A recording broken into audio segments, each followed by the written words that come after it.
நாங்கள் அவங்க வாய் சும்மா இல்லை, அதனால தான் இவங்களுக்கு இப்படியெல்லாம் நடந்திருக்கிறது என்று உங்களுக்கு விரோதமாக பேசுகிறவர்களாக காணப்படுவார்கள். அல்லது உங்களை குறித்து அவர்களுக்கு நம்பிக்கையான மற்றவர்களிடத்துல உங்களை குறித்து தூற்றி தீருவதற்கு ஒரு வாய்ப்பாகவும் அது அமையும். எனவே தேவ பிள்ளைகளே, நமக்கு வேதம் என்ன கற்றுக் கொடுக்கிறது? ஒரு வசனத்தை வாசிக்கலாம்.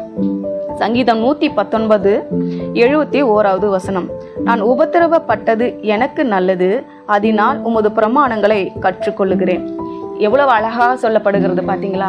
உபத்திரவம் என்பது ஒரு மனுஷனுக்கு எதனால் வருகிறது என்று நம்ம ஆராய வேண்டும். உட்கார்ந்து ஜெபித்து விட்டு வேதத்தை வாசிக்கும் போது, ஆண்டவரே, பல பிரச்சனைகள் என் வாழ்க்கையில், பல போராட்டங்கள், இது எதனால் என்று எனக்கு தெரியவில்லை. அது மனுஷர்கள் மூலமாகவா, சத்ருவின் மூலமாகவா, பிசாசின் மூலமாகவா, அல்லது வேறு எதனால் நான் என் நிமித்தமாகவே எனக்கு உபத்திரவம் வந்திருக்கிறதா என்று நம்மை நாமே நம்ம நிதானித்து உட்கார்ந்து ஆராயும் பொழுது வேதம் நமக்கு பல வழிகளை கற்றுக் கொடுக்கும். எக்ஸாம்பிளுக்கு எடுத்துக்கொண்டால், பொய் பேசுகிறவர்களை கர்த்தர் வெறுக்கிறார், செம்மையானவர்களுடைய ஜெபத்தை தான் கர்த்தர் கேட்கிறாரு.